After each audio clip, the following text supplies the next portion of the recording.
Yo, what is up world, my Beeps here. Welcome back to the YouTube channel. It is so good to see you guys.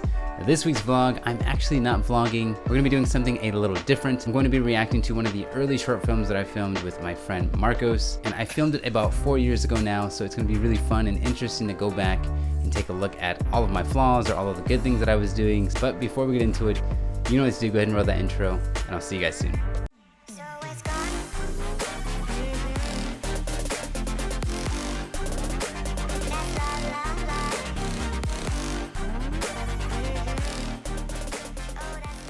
Alright, so we're gonna get right into it again. This is me reacting to one of my earlier short films. This one's called Snapchat Knows, and at the time I was a really heavy user of Snapchat, which is kind of funny because nowadays I absolutely hate Snapchat. I dread it, and I don't even know why I have it on my phone still. But anywho, I did a short story about it. It's about me having a huge crush on a girl, and if it wasn't for Snapchat, I wouldn't have come to realize it, or maybe if it wasn't for my friend. But anywho, this is the short film. I wrote it, I directed it, I was the DP of it as well. I did everything basically from start to finish. I even produced it, and my friend Marcos helped me tremendously, so I actually couldn't have done it without him. So shout out to you, Marcos, for helping me out. I hope you don't mind me making this video. I think it's gonna be really fun. So let's just get right into it. Oh, Snapchat from Mallory. Oh, what's up? There's Marcos. That's my best friend. Okay, you can't tell me Matt's not crushing on this girl right now.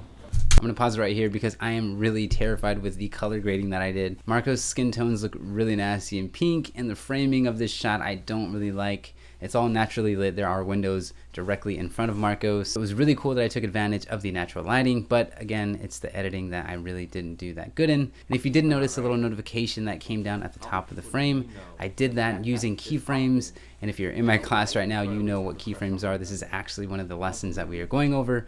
My students are doing a huge project or assignment with keyframes. So this is a really good use in using keyframes outside of making a Dragon Ball or Pokeball move across some lyrics. Anywho, let's get back into it. Have you seen my phone? Oh God, here I come. Oh, another keyframe. Check it out. The acting is really cringy, so please give me a break. I'm not an actor, but I guarantee you if I were to refilm this today, my acting would be so much better. Okay, I thought that was a really cool idea. Let me pause it really quick. I thought that was a really cool idea to kind of push the camera in front of my face. I kind of got that idea when I was writing it from The Office. If you guys are fans of The Office, I really wanted to try to have some sort of mockumentary moment in this short film, and that was kind of it. Camera got really close. I acknowledged the camera, and I just thought it was cool at the time. I don't know. Anywho, let's get back to it. Hey, I just checked the fridge, and it's not in there, man. Fridge? Who does that? Puts a oh phone no, in the I got your fridge. phone right here. You left it in the restroom, and I found it.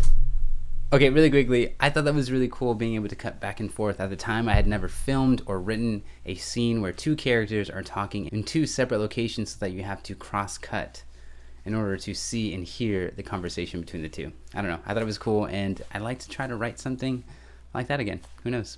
Oh yeah. Oh yeah. Look at that, another Snapchat from Mallory, baby, who's on fire.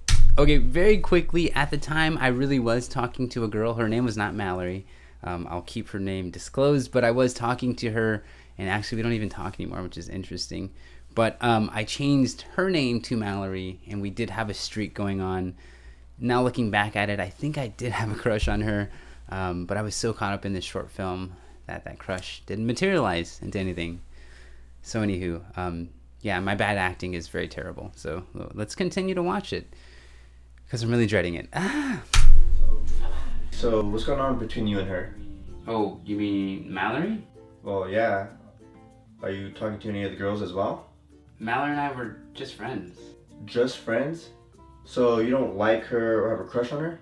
Marcos, I Snapchat, text, email, phone call, Instagram like so many other girls. Wow. Okay, so those lines that I just said, all of those social medias that I contact or like or talk to other girls within this short film, it took me forever to read those lines. I could not memorize my lines for beans. If you ask Marcos today, he'll probably remember it took me many takes for this entire short film to get my lines down, and I was the guy who wrote it. Is anyone else like that? Do you guys too write your own stuff and then act in it, and then you don't even know your own lines that you created?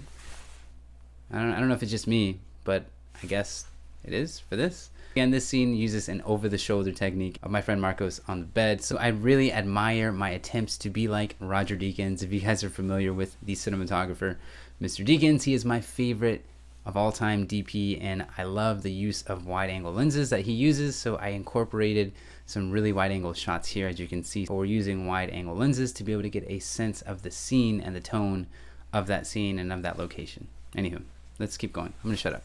We're just friends. Say what you want, but I'm telling you, there is something there. Dude, our acting is terrible. How weird. He really thinks I like her. I mean, she is really, really pretty. But we're just friends. Well... Hey. I like this part.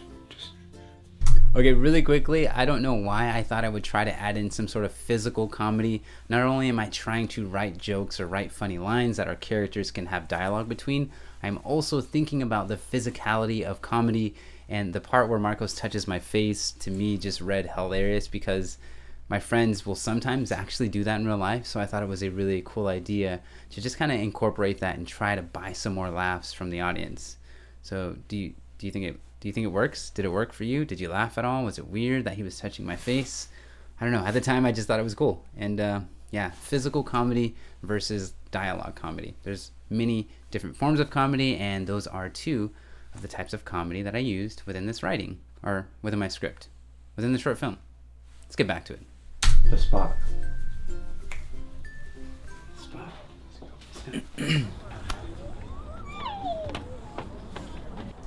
All right, so really quickly, this was a park that was next to my house, and we literally just kind of run and gun that entire scene, or ran and gun since it's past tense. But we went there, and my brother was actually filming this for us, so shout out to my brother for holding the camera and doing a really good job at filming this. It was just unfortunate that I was unable to go back, look at the footage, and see that we had a lot of headroom in some of the shots that you'll see coming up. So what I mean by headroom is like there's a lot of space between my head and the top of the frame, which right now it's pretty decent, but you'll see in the scenes to come. I wish I would have caught that, but then again, we were racing against the sun because time was just moving really, really fast, and we had to get everything done that night.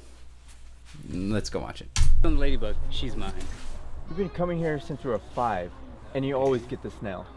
Hey, well, don't you think it's I want to fly too, you know. Up? What the heck is that? Terrible writing. Too, you know. Ah.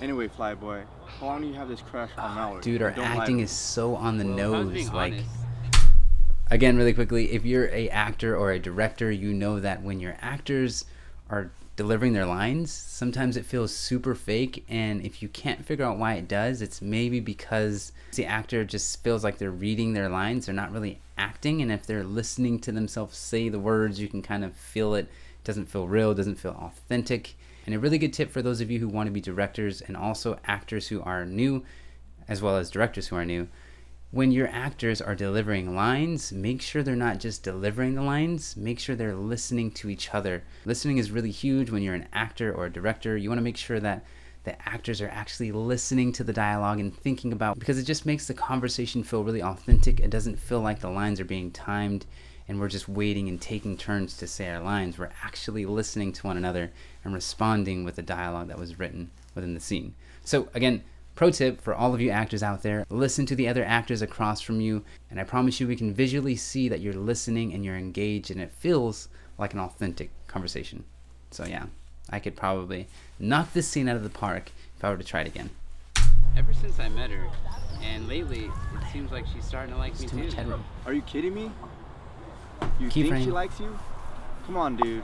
You guys Snapchat non-stop, and I mean non-stop. Huh? See what I mean? Okay, what if you're really right? There's a baby in the background. What if she really did like me? Can you hear him? How could I even tell her? I wouldn't want to ruin things. And we had a shotgun mic for this, which is why you can barely hear us. The next so the time mic you guys is go to connected lunch, to the camera. It's kind of far away. I have a plan. When I take her out to lunch next week, we'll go to her favorite place. And when she's halfway done with her meal, I'll just tell her. Marco's face. Yeah. All right, very quickly, this scene right here at nighttime is not at the same park at all. It's not even the same city. It's when I went back to LA. I filmed this with my friend Alex. So shout out to you, Alex, for filming this for me. We were at a park in LA, which was close to the house I was living in at the time. So it kind of cuts together. It shows a progression of time, that it is now nighttime. Me and Marcos were hanging out at the park until night, and now I'm finally doing this whole breaking the fourth wall thing where I'm talking directly to the camera or directly to the audience. So this is what fourth wall breaking is. If you like Deadpool movies, this is exactly what it is. So it's kind of cool that I incorporated that into my script, and it looks like I incorporated a lot of things that I was really inspired by at the time. If you look at this short film, you can see many inspirations from The Office, from Deadpool, from Wong Fu Productions. It's all really coming together in my writing. All right, let's get back to this. That's the perfect plan. And you know what? I came up with it all by myself. No help. You know it's real. When Snapchat says you're on fire, They you know it's real. You know why? Because Snapchat knows. Oh, keyframes again. Check it out. That's a keyframe. Couple of keyframes.